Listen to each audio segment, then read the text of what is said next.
Hi everybody, this is Paula with Paula Makes Pottery. I'm going to give you a little tour of my studio this morning, and then we can have a little chat about things you might need when you're setting up your studio.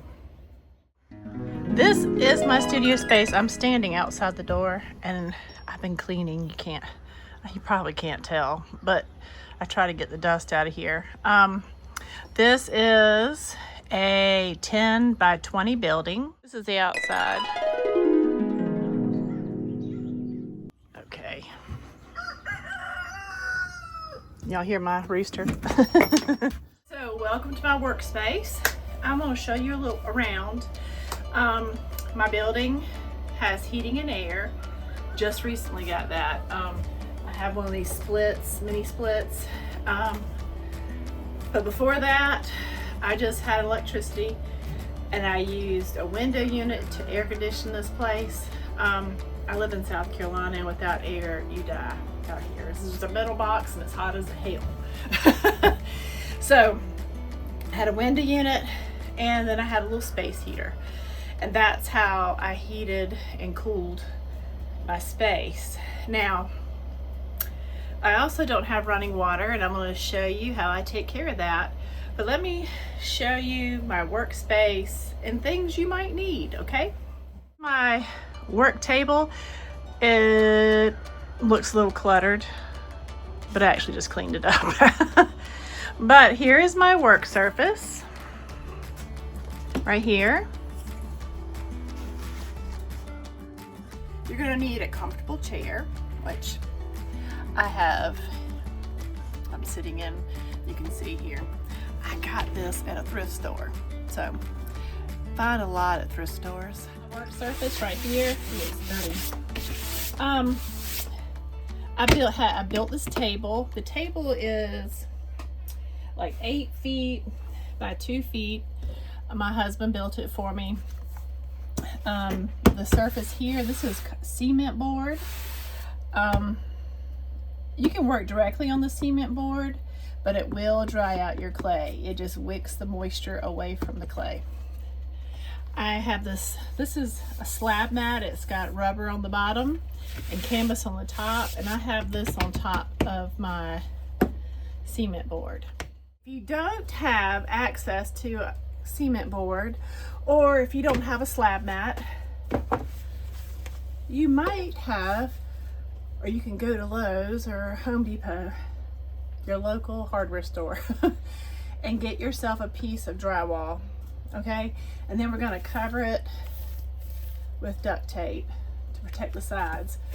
This side doesn't have any, so I'm gonna do that real quick.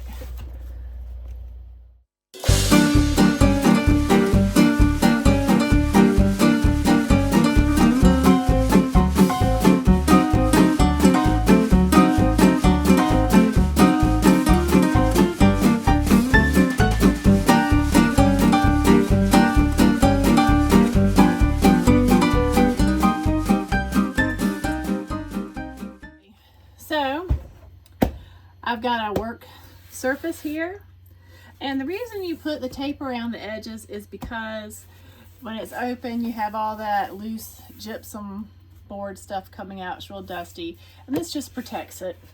So and this one is very well loved. I use it a lot to transfer pieces in slabs from the slab roller. I dropped it, so that's why it has this broken in. But you can find these at Lowe's, and they'll cut them for you. Sometimes they just have scrap that's, you know, cut 12 by 12 or 2 feet by 2 feet. So get yourself one of these. These are a great surface. The thing that I have in my studio that you're gonna need, and that is shelving. I have shelving. This particular shelf holds a lot of my molds and my a lot of my tools.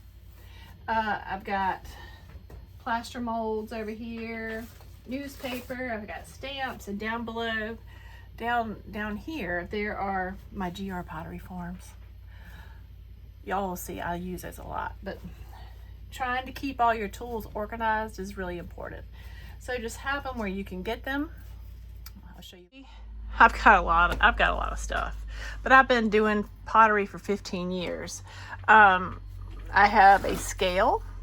Scales are important when you're throwing on the wheel. That way you can weigh out your clay. I've got my brushes over here, cookie cutters, and more shelving and all that holds. These are some of my glazes that I collect. More tools in here. Like I said, I've been collecting for years. This is one of my favorite things. It's just one of those things you can get from the Dollar General, Dollar Tree, to put your tools in and just kind of spin them around. Very helpful. The thing that's really cool is this particular piece right here. This was given to me by my dear friend. It is a I don't know what you call this. It's a board that you would usually use outside of a shower or your bathtub. You can get them at Sam's Club or any type of store that carries bathroom stuff. But the reason I have it is it absorbs water. So if I have a slab or something that's too wet, I could sit it on this surface and it will help pull the moisture away from your clay, and it helps it to leather up faster than it would just sitting here. Just, you know, so. And obviously it's got this texture on it, so I use the back side. And I just have it sitting on my table here. I work here and I set things aside here. So that's something. Now you know I have my work surface. Below that, I don't know if you can see, down here, this is where I keep all of my glazes that I mix. They're in big buckets and I store them under here. And I can cover them up just to kind of get rid of them like that. I'm getting ready to show you my sink system. I don't have running water. I wish I did. That's my next goal. But what I do have is a sink, a mop sink, and then I have 2 buckets of water inside the sink.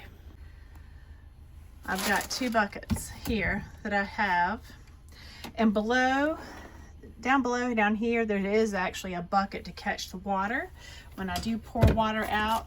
Right now I am trying to soften up some clay, but here, this is my running water. This is a 3.5 gallon water tank, and I got this online, and actually when I turn it on, it pumps my water. Pretty cool, huh? And this is another one that I fill up here, or I fill it up and I let the water run out. And when I rinse things, like if I rinse my, like say this lid, I rinse it off and then I set it in here. And then when I'm ready, I can put it here on my drying rack. But that is my sink. System actually works. You don't want, if you have plumbing, you don't want clay going down the drain. So it's best to have this bucket system where you can rinse all the muck off. And then at the end of each week, what I do is I take this water and I dump it out in the yard, in my garden. And because this has some clay, I mean not clay, it has clay, it also will have glazes and that sort of thing. None of it is toxic, but I just toss it in the woods basically. And then I go and I fill up my containers of water. That's what I do. Okay, so that's that. Of course, I have my wheel area. Y'all want to see that? I got it cleaned up. My wheel. I have my stool, my wheel. This is actually like a shoe shelf that I got off of Amazon, but it's perfect. The perfect height for me to use is a little table. I'm in the process of actually raising this up so that I can stand and throw. But you can see I have my bucket here. I got this cool thing at the thrift store. It's for baby bottles, but it holds your tools and it's so cool. I think I paid the whole $1 for that. You will see I have a teapot here. Necessarily for drinking tea in the wintertime, the cold. Paula, we don't like cold. I live in South Carolina. Did I tell you that? I live in the South. And when I get cold, it's bad. So I don't like to throw with freezing cold water in the wintertime. So what I'll do is I'll heat up a pot of water and pour it into my throwing bucket so that I can warm up my water. I'm a wimp. I'm a real wimp. But hey, if you don't like throwing with cold, wet water, well, all water's wet. What am I saying? I don't know. Teapots. Building. I thought, man, this place is huge. But just when you think a place is going to be big enough for you, I got news for you. I wish I had 10 more feet wider. Oh, that would make all the difference in the world. So 10 by 20 is a one-ass kitchen. Just saying. Over here I have my workspace. I have a desk with all my books, my glaze books and everything. My desk is always messy. I'm just gonna say, I can't help it. I have a 3D printer, and I'm always printing something. Right now, I'm printing letters, so I can stamp my letters.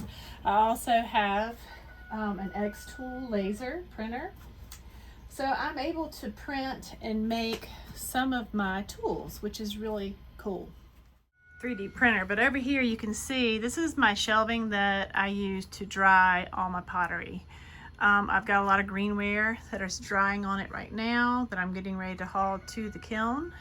So yeah. And then of course you see this is my slab roller. It's not a super expensive one. This is one I actually got on Etsy.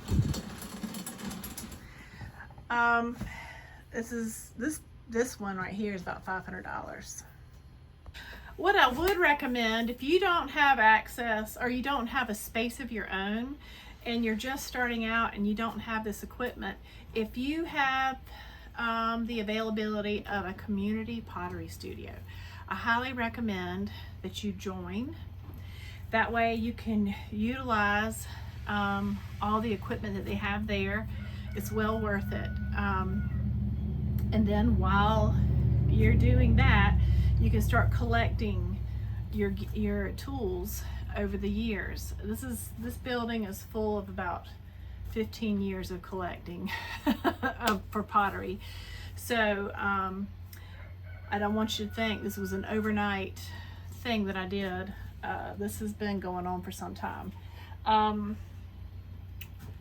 to think of all the things in my studio. Oh, I know. Breathing in your studio is obviously very important. We need to all breathe. I have an air purifier. It's very important to have something that could take the dust out of your environment. Air purifier. It's been running all morning. Usually I'll turn it on at night when I leave so that it could clean the air for me to come back in the next day. One thing I will tell you is mopping. You want to try to mop up the dust. It's a good habit to do it daily, which I'm not good at. I'm trying to be honest with you. But breathing in this dust can give you what we call silicosis, and the silica and the clay can get in your lungs, and you can't get it out, and it makes it hard for you to breathe. So it is very important to use the proper equipment when you have a small enclosed space where you can be breathing in this stuff. You just don't want to do it, and you know it's easy. a mop, water, air purifier, easy stuff. Calendar up here to remind me of things that I need to do, shows and that sort of thing. Corkboard. These are all my books about art and clay. My equipment. As you can see, I have a little bit of everything. And I do have a kiln. The kiln is in my house, or actually on my screened-in porch.